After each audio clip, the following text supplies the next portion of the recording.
Njëherë, dëgjoj, ka një problem shumë të madh, është kjo.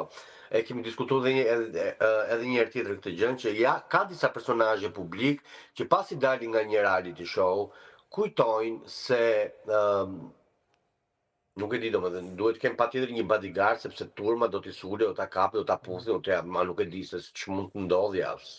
Është një gjë shumë absurde që ndodh në Shqipëri. Janë disa personazhe që janë megaloman, unë i quaj megaloman.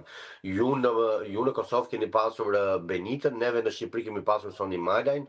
Mua më qellon shpesh të shikoj artistë shumë herë më të mëdhenj apo personazhe shumë herë më të njohur se sa ato se sa këto të dyja që sapo përmenda, edhe jo vetëm që s'kam përdorur ndonjëherë bodyguard. Do shta e bëjmë për çështje reputacioni se për show, por dasmën, interpretimin ose këndimin në për dasma, për çka po e bëjnë? A ka ndonjë lloj për të pasur lek, sepse vjen se nuk po sjell kënga artistike ose kënga që jemi mësuar me dëgju Sonin, nuk po sjell më përfitime materiale?